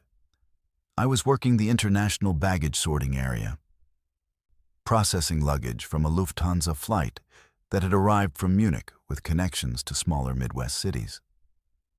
The German flight had been delayed 3 hours due to mechanical issues, which meant passengers were scrambling to make their connecting flights, and we were under pressure to expedite baggage transfers. Most international luggage goes through additional security screening, especially bags that weren't pre-screened at their origin airports. The process involves X-ray examination, random physical inspections, and documentation checks to ensure nothing dangerous or illegal enters the domestic transportation system. I had processed about 200 bags without incident when I noticed something unusual about a medium-sized burgundy leather suitcase moving along Carousel 7. At first, it looked like standard wear and tear from international travel. scuff marks, slightly damaged corners, and the general deterioration that expensive luggage develops after multiple trips through various airport handling systems. But as the suitcase moved past my station, I noticed dark stains seeping through the leather seams, creating wet spots that hadn't been there during initial inspection. I stopped the conveyor belt and approached the suitcase for closer examination. The stains were dark red and had a metallic smell that I recognized from previous experience, with damaged luggage containing broken bottles or food items. But this odor was different, more organic, more unsettling. It reminded me of the smell in hospital emergency rooms, a combination of antiseptic and something much more disturbing. The baggage tag showed passenger named J. Morrison, with a connecting flight to Des Moines scheduled to depart at 6:47 a.m. The tag had been properly processed through German customs and showed no unusual routing or handling instructions. But when I lifted the suitcase to move it to an inspection area, it felt wrong. Not just heavy, but unbalanced in a way that suggested liquid contents that could shift around inside. Following security protocols, I contacted TSA Supervisor Williams to request emergency inspection of suspicious baggage. While waiting for him to arrive, I noticed that the stains were spreading, creating a small puddle beneath the suitcase that was definitely not normal wear and tear. Whatever was inside that bag was fresh, organic, and leaking through supposedly waterproof leather construction. Williams arrived within 6 minutes, equipped with portable X-ray equipment and chemical detection devices used for identifying hazardous materials. His initial scan showed unusual density patterns inside the suitcase, with objects that appeared metallic mixed with organic materials of varying composition. The chemical detector registered positive results for several compounds typically associated with medical environments. "We need to open this immediately," Williams said, pulling on protective gloves and preparing sterilized cutting tools.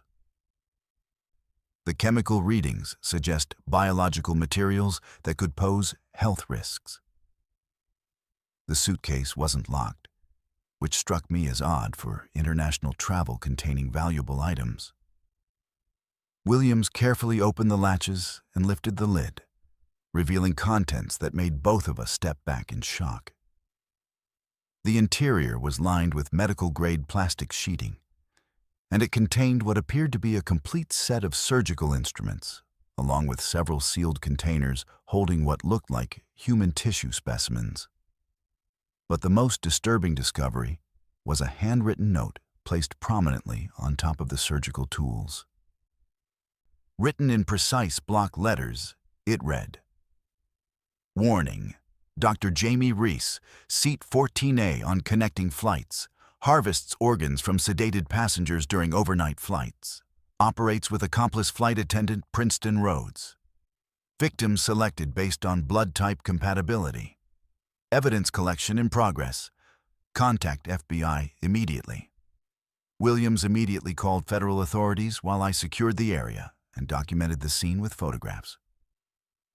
The surgical instruments appeared to be high-quality medical equipment, including scalpels, clamps, sutures, and specialized tools used in organ transplant procedures. The tissue containers were labeled with blood type information and dates suggesting recent collection. "We need passenger manifests for all connecting flights involving anyone named Jamie Reese or Princeton Rhodes," FBI agent Martinez said when she arrived 30 minutes later.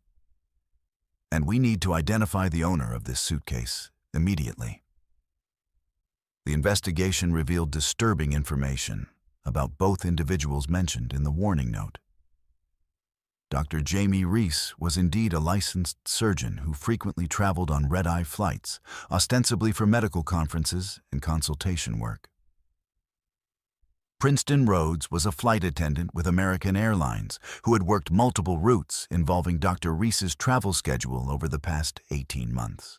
More alarming was the discovery that several passengers on flights where both individuals were present had reported feeling unusually drowsy during overnight flights, with some experiencing memory gaps and unexplained soreness in their abdominal areas. Medical examinations of these passengers revealed small incision scars that were consistent with laparoscopic surgical procedures. The passenger listed as J. Morrison doesn't exist, Agent Martinez informed me during her follow-up interview. The passport and identification documents associated with that baggage tag are sophisticated forgeries. Someone went to considerable trouble to get this evidence into the transportation system where it would be discovered. The tissue samples in the suitcase were analyzed and found to contain genetic material from 5 different individuals, all of whom had been passengers on flights where Dr. Reese and Princeton Rhodes were present. The surgical instruments contained trace amounts of sedative drugs typically used in anesthesiology, along with DNA evidence linking them to the same passengers. Federal authorities arrested both Dr. Reese and Princeton Rhodes based on the evidence found in the mysterious suitcase. The investigation revealed an extensive organ trafficking network that had been operating for over 2 years, using commercial flights as mobile surgical facilities, where unconscious passengers were subjected to tissue and organ harvesting procedures during overnight flights. The perpetrators would identify passengers with rare blood types or compatible tissue markers through airline medical information databases, Agent Martinez explained. They would then arrange to be on the same flights, sedate selected victims during meal service, perform surgical procedures in aircraft lavatories modified with portable medical equipment, and complete the operations before landing. The harvested organs were sold through international black market networks, with buyers arranged in advance and transactions coordinated through encrypted communication systems. The victims were left with no memory of the procedures due to the amnesia-inducing drugs used during the operations, and most attributed their post-flight discomfort to jet lag or airplane food. What remained unexplained was the identity of the person who had assembled the evidence and arranged for its discovery through the baggage handling system. The sophistication of the operation suggested insider knowledge of both the organ trafficking network and airport security procedures. The mysterious whistleblower had managed to collect incriminating evidence, create false documentation, and ensure the suitcase would be discovered during routine security screening. Someone with access to medical facilities, airline operations, and federal identification systems put this evidence package together, Agent Martinez said. But we may never know who it was, and frankly, we're grateful they did. The case led to enhanced security screening for medical equipment on commercial flights and new protocols for monitoring passenger medical distress during overnight flights. But it also revealed how commercial aviation systems could be exploited by criminal organizations willing to use the enclosed, isolated environment of aircraft for illegal activities that would be impossible to conduct in traditional ground-based facilities. I continued working baggage handling, but with a new understanding of how luggage could contain evidence of crimes that occurred thousands of miles away and tens of thousands of feet above the ground. Every suspicious stain, every unusual odor, every bag that felt wrong became a potential indicator of criminal activity that extended far beyond simple customs violations or contraband smuggling. The most unsettling realization was that passenger aircraft, with their captive audiences and limited escape options, could serve as perfect venues for criminal activities that relied on victim isolation and the inability to seek immediate help. The thought that medical procedures were being performed on unconscious passengers in aircraft lavatories added a new dimension of horror to the routine experience of commercial air travel. The passengers screaming silently behind the aircraft windows shouldn't have been there because the flight manifest showed the plane was empty, but I could see their terrified faces pressed against the glass, all pointing frantically at the ice formations I was supposed to remove. I'm Anastasia, and I've been working aircraft de-icing operations at Minneapolis-St. Paul International Airport for 7 years. It's specialized work that requires certification in chemical handling, aircraft systems knowledge, and the ability to work in extreme weather conditions that would shut down most other airport operations. Minnesota winters are brutal, with temperatures dropping to -30 and wind chills that can kill exposed skin in minutes. But aircraft still need to fly, and that means someone has to climb into a bucket lift at 4 in the morning to spray heated glycol solution on wing surfaces and engine intakes, while blizzards rage around them. March 8th brought one of the worst late-season storms I had ever worked in. The temperature was hovering at -18 degrees Fahrenheit, with winds gusting up to 45 miles per hour and snow falling so heavily that visibility was reduced to less than 50 feet. Most airlines had canceled their morning departures. But Northwest Flight 255 was scheduled to attempt takeoff at 6:30 a.m. once the storm passed. And company policy required that the aircraft be de-iced within 1 hour of departure, regardless of weather conditions. The Boeing 727 was parked at Gate G14, isolated from the main terminal due to ongoing runway construction. It was an older aircraft that Northwest used primarily for cargo operations and charter flights, though this particular flight was listed as a passenger service to Detroit with connections to several East Coast destinations. The aircraft had been sitting overnight in accumulating snow and ice, requiring a complete de-icing treatment of all flight surfaces before it could safely attempt takeoff. I was working alone in the de-icing truck, which isn't unusual for overnight operations when staffing is reduced due to weather conditions. The truck's heated cab provided protection from the wind and snow, but the actual de-icing work required me to operate the boom arm and spray equipment while exposed to the full force of the storm. The glycol solution had to be heated to specific temperatures and applied in precise patterns to ensure complete ice removal without damaging aircraft surfaces.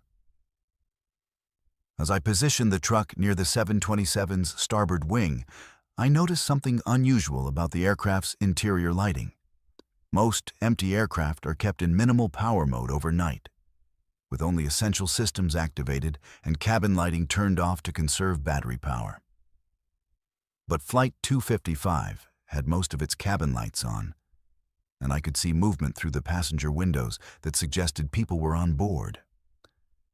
I checked my work order again to confirm the aircraft's status. According to the de-icing request, Flight 255 was an empty positioning flight that would pick up passengers in Detroit for the continuation to Washington, D.C. There should have been only the flight crew on board, and they would normally be in the cockpit completing pre-flight preparations rather than moving around the passenger cabin. I extended the boom arm to begin de-icing the wing surface when I got a clear view through the aircraft's windows. What I saw made me stop the glycol flow immediately and stare in disbelief. The passenger cabin was full of people, but they weren't sitting in their seats normally. They were all pressed against the windows, looking out at me with expressions of absolute terror. Their mouths open as if they were screaming, though I couldn't hear any sound through the aircraft's insulation. Every visible passenger was pointing frantically at something on the wing's surface, gesturing urgently as if trying to warn me about a critical safety issue. Their faces showed pure panic, the kind of expression people have when they know they're about to die, and there's nothing they can do to prevent it. Men, women, children, all pressed against the windows in desperate attempts to communicate something vital. I aimed my work lights at the wing surface they were pointing toward, and immediately saw what had them terrified. The ice formation on the wing wasn't normal. Instead of the typical uniform coating that develops during overnight exposure, the ice had formed in patterns that looked almost organic, like crystalline growths that resembled branching blood vessels or neural networks. The formations were concentrated around the wing's fuel tanks and extended toward the engine mounting points in ways that could interfere with critical flight systems. More disturbing was the fact that the ice formations appeared to be moving, growing, and shifting even as I watched. Ice doesn't behave that way under normal conditions. It forms gradually and remains static until removed by heat or mechanical action. But these crystalline structures were actively expanding, creating new branches and connections that threatened to penetrate the aircraft's fuel lines and control cables. I immediately radioed the Airport Operations Center to report unsafe ice conditions on Flight 255. But my radio produced only static and electronic interference. The storm shouldn't have been affecting communications equipment, and my radio had been working perfectly during my earlier check-in with dispatch. I tried my cell phone and found the same problem. No signal, no data connection, just dead silence where there should have been network coverage. With no way to contact ground control, I decided to approach the aircraft directly to warn the flight crew about the dangerous ice formations. I climbed down from the de-icing truck and walked carefully across the tarmac, fighting against wind gusts that threatened to knock me over. As I got closer to the 727, I could see the passengers more clearly through the windows, and what I saw defied rational explanation. The people inside the aircraft were wearing clothing styles from different decades: 1970s business suits, 1980s casual wear, 1990s fashion trends. It was as if passengers from multiple flights spanning 20 years had somehow been combined in a single aircraft. But they were all exhibiting the same behavior, pointing at the wing formations and trying desperately to communicate warnings about the ice conditions. When I reached the aircraft's boarding door, I pounded on the metal surface and shouted for the flight crew. The door was locked from the inside, which is standard security procedure. But I could hear sounds from within the aircraft that didn't match normal pre-flight activities. Instead of the usual crew communications and equipment checks, I could hear what sounded like dozens of voices calling out in distress, overlapping conversations in multiple languages, and the general cacophony of panic. I walked around to the cockpit windows and tried to get the attention of the flight crew. But the cockpit appeared to be empty. The pilot and co-pilot seats were vacant, and none of the instrument panels showed the normal activity patterns of pre-flight preparation. Yet the aircraft's engines were spooling up as if someone was preparing for departure, and I could see exhaust heat shimmers that indicated the power plants were approaching operational temperatures. That's when I realized what the passengers had been trying to warn me about. The ice formations on the wings weren't just unusual. They were designed to look normal from a distance, while concealing critical structural damage underneath. When the aircraft attempted takeoff, the hidden damage would cause catastrophic failure during the most dangerous phase of flight, when recovery would be impossible. I ran back to my de-icing truck and began applying heated glycol solution to the wing surfaces as quickly as possible, trying to remove not just the ice, but the crystalline formations that were masking the underlying damage. As the ice melted away, I could see that the wing structure had been compromised by what appeared to be deliberate sabotage. Control cables had been severed, fuel lines had been punctured, and hydraulic systems had been disabled in ways that would only become apparent during flight operations. The heated glycol was working, dissolving the ice formations and revealing the extent of the sabotage. But as the ice disappeared, so did the passengers in the aircraft windows. One by one, their terrified faces faded away until the cabin was empty and dark, showing no signs that anyone had ever been on board. The aircraft's engines wound down to idle, and normal pre-flight lighting patterns resumed as if nothing unusual had ever occurred. By the time airport security arrived to investigate my reports of sabotage, Flight 255 showed no evidence of structural damage or unusual ice formations. The aircraft passed all safety inspections and was cleared for departure on schedule. But the maintenance crew found something that validated my experience: traces of chemicals in the ice formations that were consistent with sabotage materials, and tool marks on wing components that suggested recent tampering. The investigation revealed that someone had been using weather conditions to mask sabotage operations, creating ice formations that would hide structural damage until aircraft were already airborne. The passengers I had seen were likely the spirits of people who had died in previous sabotage incidents, trying to prevent another tragedy by warning ground personnel about hidden dangers. I continued working de-icing operations, but I started paying closer attention to unusual ice formations and passenger activity in supposedly empty aircraft. Sometimes the dead are the only ones who can see dangers that threaten the living, and their warnings might be the difference between a safe flight and another unexplained aviation disaster. My surveillance monitors showed the same person walking through 3 different terminals simultaneously at 2:47 a.m. What made it impossible was that Camden Porter had been dead for 6 months. Yet he was preventing terrorist attacks across multiple timelines that shouldn't exist. I'm Isabel, and I've worked airport security at Hartsfield-Jackson Atlanta International for 13 years. The overnight shift in the central monitoring station means watching over 200 security cameras, coordinating with TSA checkpoints, and maintaining surveillance on nearly 7 million square feet of terminal space. It's meticulous work that requires constant attention to detail, because airport security operates on the principle that a single missed threat can result in mass casualties. Most nights are routine: monitoring passenger flow, tracking suspicious behavior, and coordinating with law enforcement when situations require intervention. April 22nd started as a typical Sunday night with reduced passenger traffic and minimal security incidents.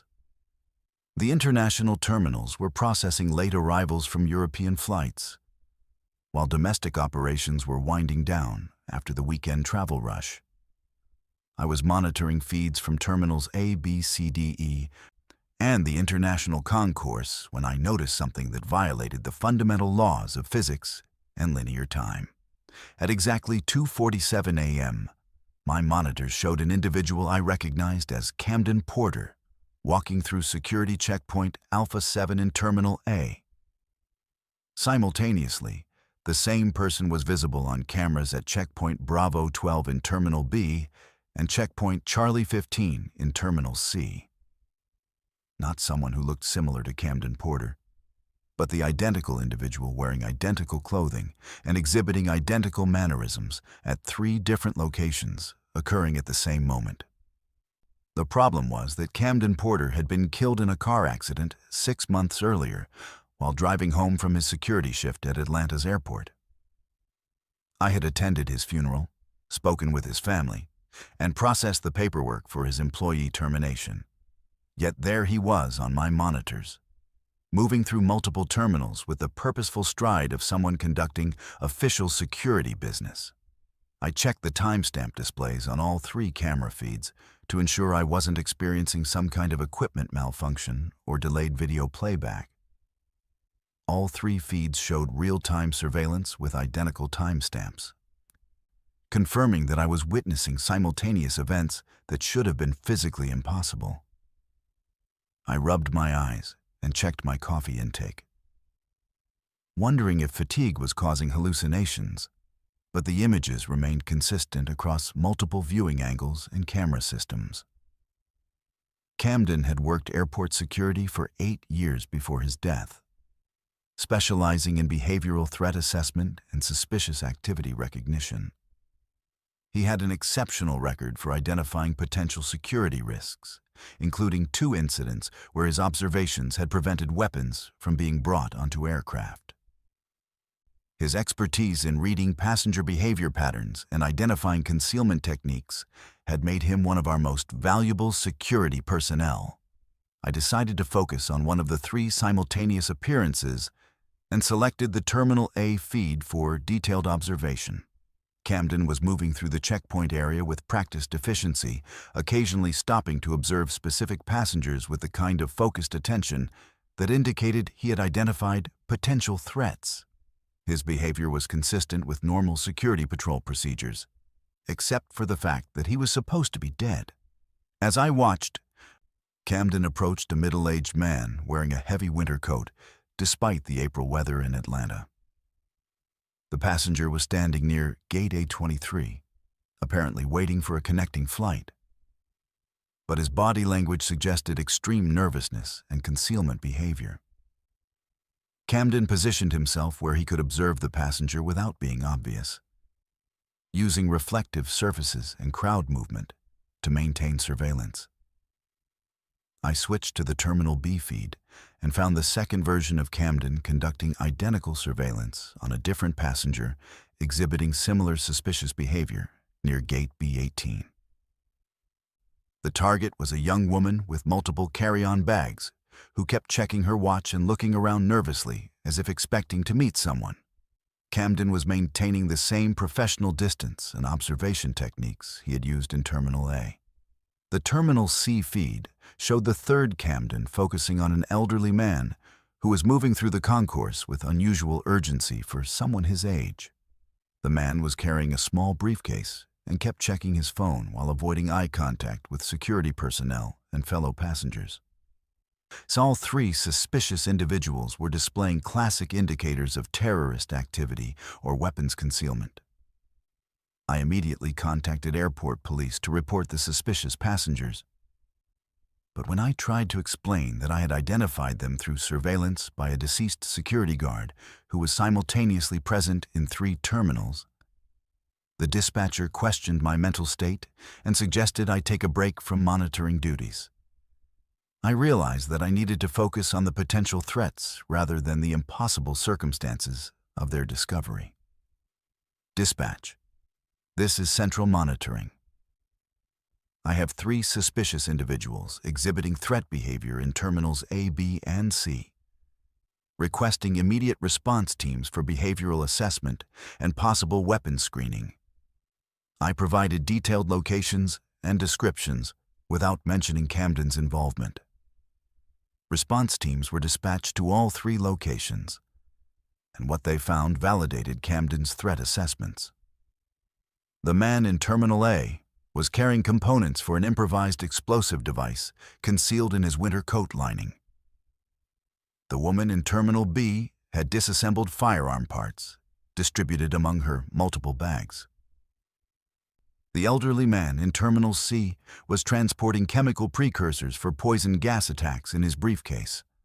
All 3 individuals were arrested simultaneously, and subsequent investigation revealed they were part of a coordinated terrorist cell, planning to conduct attacks on multiple aircraft departing Atlanta at different times throughout the night. The timing and coordination of their activities suggested extensive planning and inside knowledge of airport security procedures. How did you identify all 3 suspects at the same time? FBI agent Harrison asked during his interview with me the following day. The behavioral indicators were subtle, and they were operating in different terminals with no apparent connection to each other. I struggled to explain that a dead security guard had somehow appeared in 3 locations simultaneously to point out the threats, knowing that such an explanation would end my career and probably result in psychological evaluation. I noticed suspicious behavior patterns during routine surveillance monitoring. The individuals were all exhibiting classic concealment indicators. Your threat identification was remarkably accurate and may have prevented multiple aircraft from being destroyed in flight, Agent Harrison said. The suspects were planning to conduct synchronized attacks on flights departing between 4 a.m. and 6 a.m., with an estimated casualty count of over 800 people.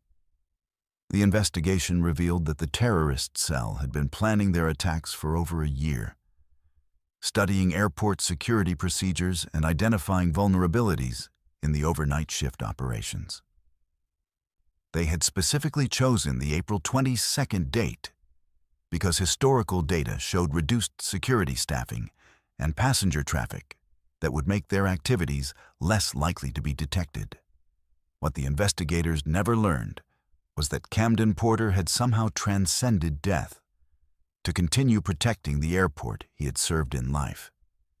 His ability to appear in multiple locations simultaneously suggested that death had freed him from the physical constraints that limited living security personnel to observing one location at a time.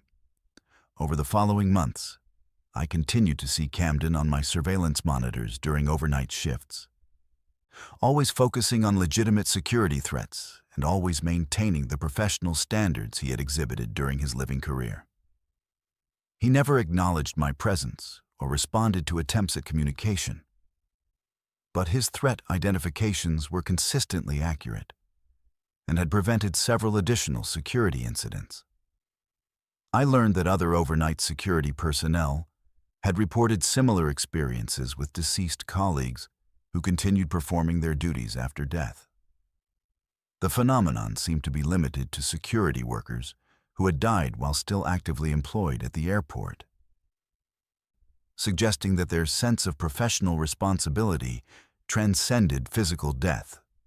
The most remarkable aspect was Camden's apparent ability to observe multiple timelines or probability streams simultaneously, identifying threats that existed across different potential realities. His simultaneous appearances in 3 terminals suggested that he was operating outside normal temporal constraints, possibly observing all possible outcomes and focusing on scenarios where intervention was necessary. I never reported the supernatural aspects of my security work, but I continued to trust Camden's threat assessments and alert response teams whenever he identified suspicious individuals. His post-mortem security work saved hundreds of lives and prevented multiple terrorist attacks that would have devastated commercial aviation. Sometimes, the most effective security personnel are those who care too much about protecting innocent lives to let death interfere with their duties. In an environment where vigilance means the difference between safe flights and mass casualties, perhaps some guards are simply too dedicated to their mission to abandon their posts when their shifts officially end. My computer system showed passengers checking in for flights to final destination, scheduled for gates that didn't exist. Every name on the manifest belonged to someone who had died in aviation accidents, and they were all seeking passage to somewhere beyond the living world. I'm Peyton, and I've worked as a gate agent for Delta Airlines at LaGuardia Airport for 12 years. The overnight shift from 11 p.m. to 7 a.m. handles the strangest mix of passengers: red-eye business travelers, international connections, delayed flights from weather issues, and the occasional medical emergency that requires aircraft diversion. Working Terminal C during these hours means dealing with tired, frustrated people who just want to get home, along with the complex logistics of rebooking, upgrades, and gate changes that happen when schedules fall apart. But nothing in my training prepared me for the night I discovered that some passengers are traveling to destinations that exist outside normal geography. May 15th began with typical overnight chaos. Thunderstorms had delayed incoming flights from the Midwest, creating a domino effect of missed connections and stranded passengers. I was working Gate C14, processing rebookings for a canceled flight to Minneapolis, when my computer terminal started displaying information that shouldn't have been possible.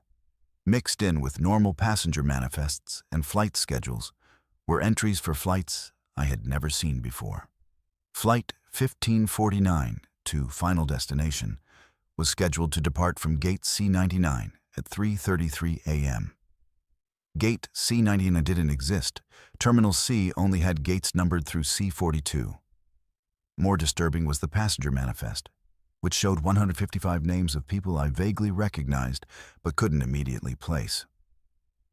The flight was listed as on time, with boarding scheduled to begin at 3 a.m., just 20 minutes away. I assumed it was a computer glitch and tried to clear the erroneous flight information, but my system wouldn't allow me to modify or delete the entries. Every time I attempted to access administrative functions, the screen would flash and return to the Flight 1549 display.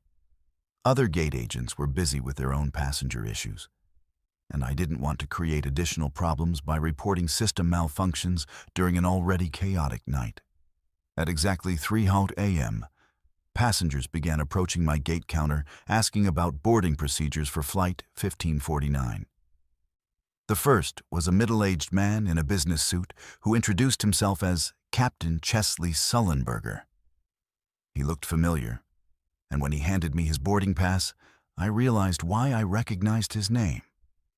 Captain Sullenberger was the pilot who had successfully landed U.S. Airways Flight 1549 on the Hudson River in 2009, saving all 155 passengers and crew members in what became known as the Miracle on the Hudson. "I believe we're ready for boarding," Captain Sullenberger said with the calm professionalism I remembered from news interviews. "The passengers have been waiting a long time for this flight." I stared at his boarding pass, which showed a departure time of 3:33 a.m. and a destination listed simply as Final Destination. The seat assignment was 1A, and the boarding pass was stamped with validation codes I had never seen before. "Captain, I'm not showing Flight 1549 on my regular departure board. Are you sure you have the correct gate?" "This is definitely the right gate," he replied. "We've been trying to complete this journey for 15 years. Tonight feels different, though. Tonight feels like we might finally reach our destination." More passengers began queuing for boarding, and I recognized several faces from news coverage of aviation incidents. There was Tammy Jo Schultz, the Southwest Airlines pilot who had safely landed Flight 1380 after an engine explosion in 2018. Behind her was Captain Al Haynes, who had attempted to save United Flight 232 in Sioux City in 1989. The line included flight attendants, air traffic controllers, and passengers from various aviation incidents spanning decades. "I need to verify this flight with my supervisor," I told Captain Sullenberger, reaching for my radio to contact the overnight operations manager. "Peyton," said a voice behind me that made me turn around in shock. It was my colleague, Marcus, a gate agent who had worked Terminal C for 8 years before dying in a car accident 6 months earlier. He was wearing his standard Delta uniform and employee badge, looking exactly as he had during his last shift. "Marcus? But you're—" I couldn't finish the sentence, staring at someone I knew was dead, but who appeared completely normal and professional. "I'm here to help with the boarding process," Marcus said calmly. "Flight 1549 requires special handling procedures. These passengers have earned their passage to Final Destination through their service to aviation safety and their sacrifice in protecting others." I looked back at the boarding queue and realized that every person waiting was connected to aviation heroism or tragedy. Some were pilots who had died trying to save their aircraft and passengers. Others were flight attendants who had perished while evacuating burning planes. Some were air traffic controllers who had died at their posts during emergency situations. "What is Final Destination?" I asked Marcus, though I was beginning to understand the answer. "It's where aviation souls go when their earthly service is complete," he explained. "Pilots who sacrificed their lives for passenger safety, crew members who died protecting others, controllers who stayed at their posts until the end. They earn passage on special flights that depart from airports like this one at specific times." Captain Sullenberger approached the counter again. "Is there a problem with our boarding?" "The passengers are ready to complete their journey." I looked at my computer screen, which now showed Flight 1549 as boarding, with all 155 passengers checked in and ready for departure. The aircraft type was listed as Special Service Ethereal Transport, and the departure gate had changed to simply beyond. "No problem, Captain," I said, making a decision that felt both terrifying and absolutely right. "You're cleared for boarding. Please have passengers present their boarding passes as they enter the jet bridge." The boarding process was unlike anything I had experienced in 12 years of gate operations. Each passenger approached with quiet dignity, presenting boarding passes that dissolved into points of light as I scanned them. They moved down the jet bridge with purpose and peace, many nodding their thanks as they passed. The last passenger was a young flight attendant named Betty Ong, who had been killed during the September 11th attacks while providing crucial information about the hijackers to ground personnel. She handed me her boarding pass and said, "Thank you for helping us get home. Some journeys take longer than others, but everyone who serves aviation with honor eventually gets to complete their final flight." As the last passenger disappeared down the jet bridge, my computer terminal returned to normal operations, showing only the standard overnight flight schedule. There was no record of Flight 1549, no passenger manifest, no gate assignment for C-99. Marcus was gone, and I was alone at Gate C-14 with a handful of regular passengers waiting for the 6:30 a.m. departure to Boston. I never reported the incident, knowing that explaining supernatural boarding procedures would end my career and probably result in psychological evaluation. But I started paying attention to subtle signs that indicated when special flights were scheduled. Computer glitches that displayed impossible destinations, the appearance of deceased colleagues, and the quiet dignity of passengers who were traveling beyond normal geography. Over the following months, I handled boarding for several more flights to final destination. Always during overnight shifts, always involving aviation personnel who had died in service to flight safety, and always departing from gates that didn't officially exist. The passengers were invariably polite, grateful, and peaceful, as if they had been waiting patiently for their final boarding call. I learned that airports serve as more than transportation hubs for the living. They're also departure points for souls who have completed their earthly service in aviation. The dedication required to work in an industry where human error can cause mass casualties creates a special bond between aviation professionals and the concept of safe passage. The most comforting realization was that heroes who die protecting aircraft and passengers don't simply disappear. They earn passage on flights that take them to destinations where their service is honored and their sacrifices are remembered. Sometimes, the most important flights are the ones that don't appear on regular departure boards, carrying passengers who have already paid the ultimate price for their commitment to aviation safety. The in-flight meals I'd been loading contained ingredients that didn't exist in any earthly food database. When I cut open the sealed containers, something that looked like human tissue was writhing inside, and it pulsed with its own heartbeat. I'm Amaya, and I've worked for Phoenix Sky Harbor's Airline catering services for 9 years. Most people never think about where airplane food comes from, but it's a complex operation involving food safety regulations, international health standards, and the logistical challenge of preparing thousands of meals that must remain stable at altitude while being reheated in aircraft galleys. The overnight shift handles meal preparation for early morning departures, international flights, and special dietary requirements that need individual attention. We're responsible for ensuring that every meal loaded onto aircraft meets federal safety standards. Because food poisoning at 35,000 feet can become a life-threatening emergency with no immediate medical facilities available. June 3rd started with an unusual catering order that had arrived through our international client portal. The request was for 342 special meals designated as cultural dietary requirements for Lufthansa Flight 8847, departing Phoenix at 7:15 a.m. with a final destination of Frankfurt, Germany. The order specified ingredients that I had never encountered in 9 years of airline catering. items with scientific names that didn't correspond to any food products in our standard databases.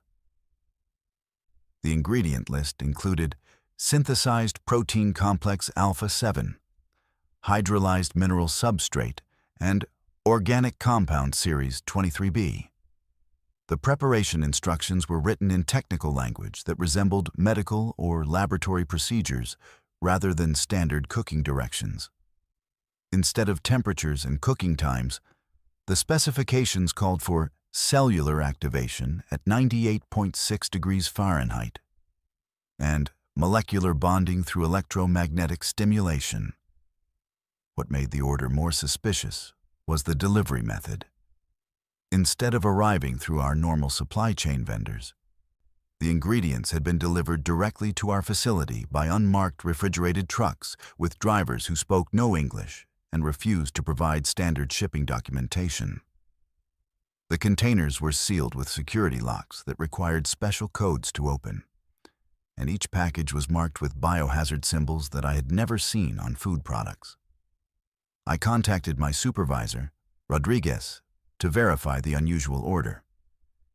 But he was in a meeting with representatives from what he described as federal food safety inspectors, who were conducting a special audit of our international catering operations. He instructed me to proceed with meal preparation according to the provided specifications, and assured me that all ingredients had been pre-approved through channels above his authority level. The meal preparation area had been modified for this special order, with additional ventilation systems and containment protocols that resembled laboratory safety procedures more than food service standards. I was required to wear protective equipment, including respirators, sealed gloves, and full body coverage that prevented any skin contact with the ingredients. When I opened the first ingredient container, I immediately knew something was fundamentally wrong.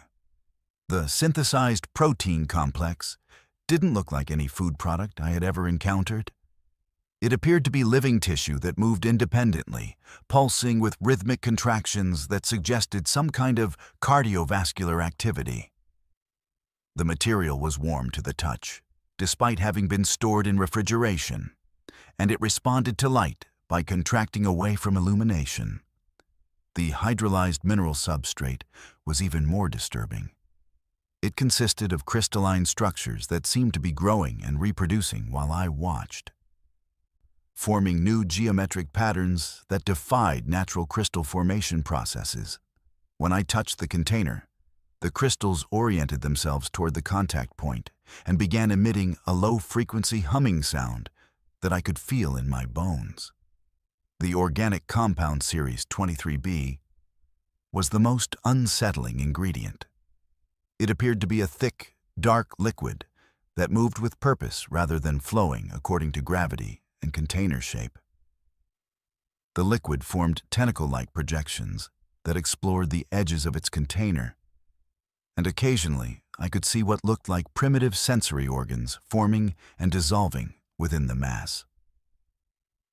Following the preparation instructions felt like conducting a scientific experiment rather than preparing airline meals. The ingredients were combined in specific ratios using equipment that measured electromagnetic fields rather than weights and volumes.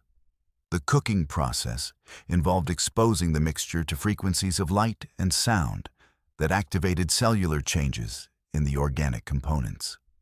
As the meal preparation progressed, the individual ingredients merged into something that looked superficially like standard airline food, but retained characteristics that clearly indicated non-terrestrial origin. The final product pulsed with its own energy, maintained a constant temperature without external heat sources, and occasionally exhibited movement patterns that suggested primitive consciousness. "These meals are going to kill people," I told Rodriguez when he returned from his meeting. "Whatever these ingredients are, they're not safe for human consumption. This isn't food. It's some kind of living biological experiment." Rodriguez looked exhausted and stressed in a way I had never seen before. "Amaya, I need you to understand that this operation is being conducted under federal authority that supersedes normal food safety regulations. The passengers on Flight 8847 have volunteered for a special program, and they're aware of the unusual nature of their meals. What kind of program requires passengers to eat living tissue? I demanded. And why are we preparing it in our facility without proper safety protocols? The program involves individuals who have been selected for enhanced nutrition experiments.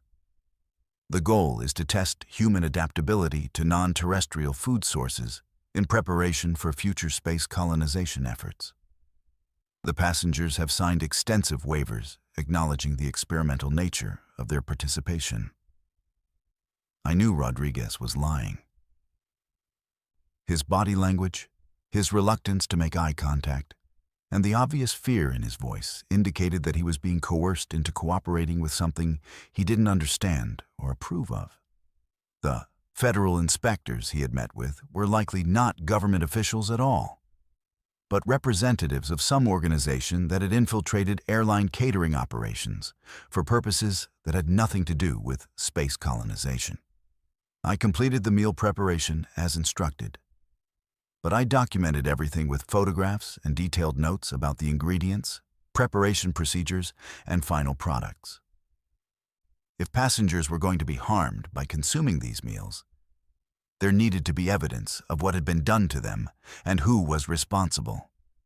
The meals were loaded onto Lufthansa Flight 8847, according to standard catering procedures, with each passenger receiving an individually prepared portion that looked like normal airline food, but contained ingredients that originated from sources outside Earth's biosphere. I watched the aircraft taxi for departure, knowing that 342 people were about to consume biological materials that could potentially alter their physiology in ways that current medical science couldn't predict or treat. Flight 8847 never arrived in Frankfurt. According to official reports, the aircraft experienced catastrophic system failures over the Atlantic Ocean and crashed with no survivors. But the wreckage was never recovered, despite extensive search operations, and several witnesses reported seeing the aircraft change course and disappear from radar in ways that suggested controlled flight rather than mechanical failure. Investigation of the catering operation revealed that the federal inspectors who had authorized the special meals were using fraudulent credentials, and the unmarked delivery trucks had been registered to companies that didn't exist. The ingredient suppliers had no legitimate business addresses, and the payment for the special meals had been processed through accounts that were closed immediately after the transaction. What the investigation didn't uncover was the true purpose of the experimental meals. Through my own research, I discovered that similar catering operations had been conducted at airports around the world, always involving flights that subsequently disappeared without explanation. The pattern suggested a systematic program to test human reactions to alien biological materials, possibly as part of a longer-term plan to gradually introduce non-terrestrial organisms into Earth's food supply. The passengers on these flights weren't volunteers for space colonization experiments. They were unwitting test subjects in an alien infiltration program that used commercial aviation to conduct biological experiments on isolated human populations. The controlled environment of aircraft cabins provided perfect conditions for monitoring human reactions to foreign biological materials without the risk of contamination spreading to larger populations. I continued working airline catering, but with a new understanding that food service operations could be used as cover for activities that had nothing to do with passenger nutrition. Every unusual ingredient request, every special dietary order, every deviation from standard procedures became a potential indicator of non-human influence on human food systems. The most terrifying realization was that alien entities had successfully infiltrated commercial aviation infrastructure, using routine operations to conduct experiments on unsuspecting passengers who trusted that their meals met basic safety standards. The thought that every airline meal could potentially contain biological agents designed to alter human physiology added a new dimension of horror to the simple act of eating during air travel. If you've experienced unusual symptoms after consuming airline meals, or if you work in aviation and have noticed strange ingredients or preparation procedures, your story matters. Share your experiences and stay vigilant. Sometimes the greatest threats come from the most ordinary sources. For those interested in sharing their aviation horror stories or discussing paid promotional opportunities, contact verifiedfears@gmail.com.